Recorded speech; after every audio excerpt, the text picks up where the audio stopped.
Bodeli ટોકલિયા public hospital એમાં કમ્પાઉન્ડો થતા હોવાની ફરિયાદો અમારી પાસે આવતા અમે એક ફરિયાદની અરજી બોડેલી પોલીસ સ્ટેશનમાં આપેલ. 2-4 મહિના સુધી પણ એમને ફરિયાદની કોઈ એફઆઈઆર ના ફાડી, ગુનો ના દાખલ કર્યો. એટલે અમારે કોર્ટમાં જવું પડ્યું અને કોર્ટે અમારા બધા મુદ્દાઓ અને પ્રૂફો ને બધું ધ્યાનમાં રાખીને 6/10/25 રોજ હુકમ કર્યો. એટલે બોડેલી પોલીસ સ્ટેશને 8/12/25 રોજ અમારી ફરિયાદ દાખલ કરી. હવે મુદ્દો મૂળ એ છે કે આ હોસ્પિટલમાં એક હતું શાસન ચલાવવા માટે, એટલે કે કમ્પાઉન્ડો કરવા માટે, ખોટું કરવા માટે, ઊંચાપત્તો કરવા માટે 18 ટ્રસ્ટીઓ વર્ષોથી ચાલતા હોય છે. એમાંથી 13 ટ્રસ્ટીઓ મૃત છે, છતાં એમને વર્ષોથી ચાલુ રાખેલ છે. બાકીના 2 જે ટ્રસ્ટીઓ છે તે એ લોકો નિષ્ક્રિય છે, એટલે એમને ક્યારેય એજન્ડા વર્ષોથી આપવામાં આવ્યા નથી એવું જાણવા મળેલ છે.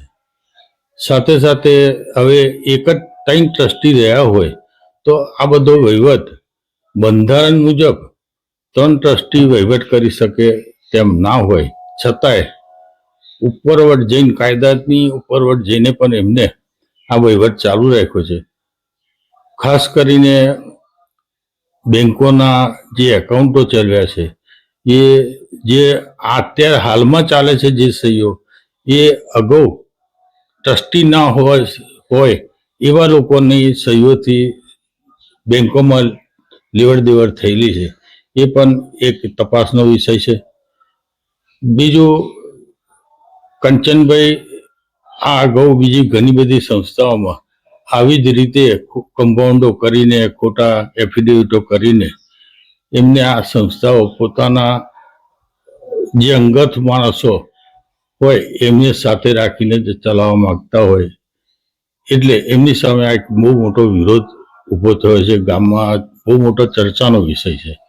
FCRA એકાઉન્ટ એટલે કે ભાઈ બહારના ફંડ, વિદેશથી આવતા ફંડનું પણ ટ્રસ્ટીઓ સિવાયના લોકોએ વહીવટ કરેલો છે. PTR પર ટ્રસ્ટી ના હોવા છતાંય એ લોકોએ વહીવટ કરેલો છે, જે બહુ અમારે જાણવું જોઈએ, બહુ મોટો ગુનો કહેવાય. એની ઈડીની તપાસ પણ એની સામે થઈ શકે છે. તો અમારી પોલીસ ખાતાને પણ એક વિનંતી છે કે આ બધા મુદ્દાઓ ધ્યાને લઈ ઈડીને પણ જાણ કરે કે જેથી FCR એકાઉન્ટમાં શું કમ્પાઉન્ડો થયા છે વર્ષોથી એ પણ બહાર આવે. અને જો બહાર આવશે તો અમારા મતે અને લોકવાયકા મુજબ કરોડો રૂપિયાનું કમ્પાઉન્ડ થયેલું એવું જાણવા. હા, આ સાથે સાથે આ સંસ્થાની અંદર વાર્ષિક 1.5 કરોડ ઉપરની ગ્રાન્ટો આવતી હોય છે. તો આ પૈસા સરકારના નાનાનો દુર્વ્યય થયો છે એવું કહેવાય. એટલે સરકાર પણ એમાં રસ લઈ આ સખતમાં સખત કાર્યવાહી કરે એવી અમારી માગણી છે. આમ અમે જે ફરિયાદ કરી છે એમાં મુખ્ય આરોપી કંચનભાઈ મણિભાઈ પટેલ, જે જિલ્લા ભાજપના ઉપપ્રમુખનો હોદ્દો ધરાવે છે. બીજા છે મંત્રી તરીકે ઈશ્વરલાલ મણિલાલ ઠક્કર, સહમંત્રી તરીકે બાબુભાઈ મણિલાલ કંસારા, ખજાનચી તરીકે આપણા શાંતિભાઈ ત્રિકમભાઈ પટેલ અને ઉપપ્રમુખમાં રજનીભાઈ ગાંધી. આ લોકો હોદ્દા ધરાવે છે અને એમને જુદી જુદી બેંકોમાં, જુદા જુદા એકાઉન્ટમાં, સંસ્થાના જુદા જુદા એકાઉન્ટમાં ખોટી રીતે સહીઓ કરેલી છે.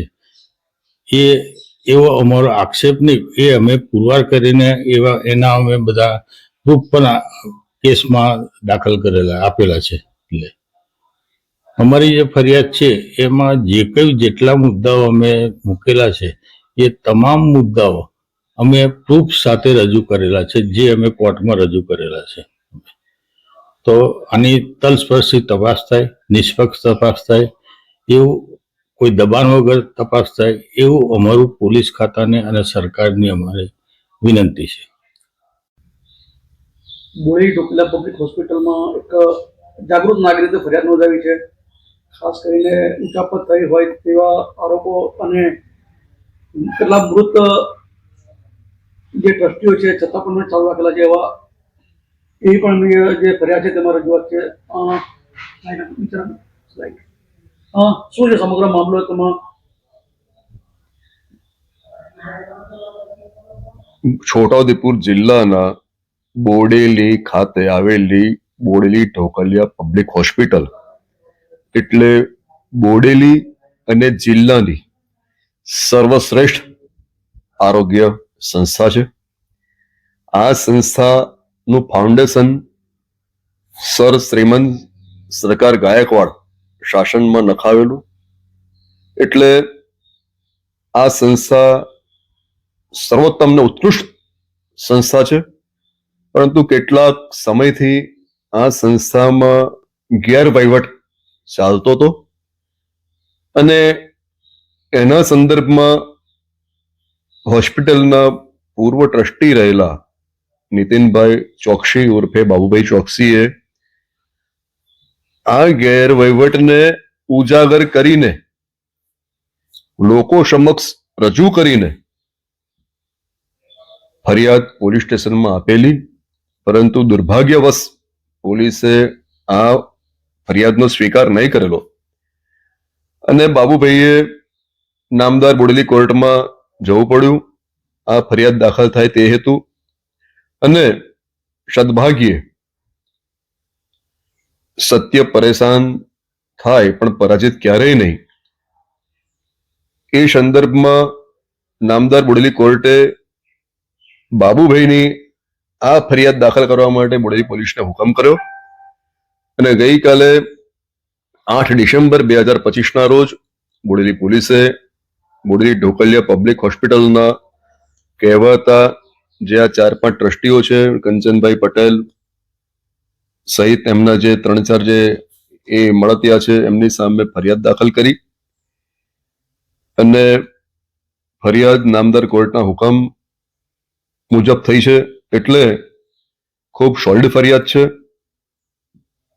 અપેક્ષા એવી રાખીએ કે આમાં ગેરવહીવટ પકડાય અને આપના માધ્યમ દ્વારા હું પોલીસ વિભાગને પણ વિનંતી કરું છું કે આમાં ચોક્કસ તપાસ કરવામાં આવે અને સરકારશ્રીને પણ વિનંતી છે કે આમાં નિષ્પક્ષ તપાસ થાય. કારણ કે કહેવાતા પ્રમુખ બોડેલી ઢોકલિયા પબ્લિક હોસ્પિટલના કંચનભાઈ પટેલ એ ભારતીય જનતા પાર્ટી સાથે સંકળાયેલા છે, સત્તાપક્ષ સાથે સંકળાયેલા છે. ઉપપ્રમુખ પણ હતા કે છે એ ખબર નથી, પણ ઉપપ્રમુખ તો હતા જ. એટલે એવું કહી શકાય કે આમાં નિષ્પક્ષ તપાસ થશે તો આ સર્વશ્રેષ્ઠ જે સંસ્થા છે બોડેલી ઢોકલિયા પબ્લિક હોસ્પિટલ એનું જે માળખું છે એ જળવાઈ રહે અને આ સંસ્થાને ઊની આંચ ના આવે એવી તપાસ થવી જરૂરી છે.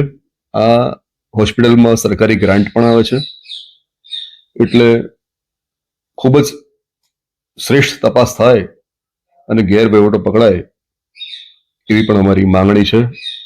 Thank you very much. Dilubhai Thakkar, Chhota Udepur જિલ્લા આમ આદમી પાર્ટી ઉપપ્રમુખ.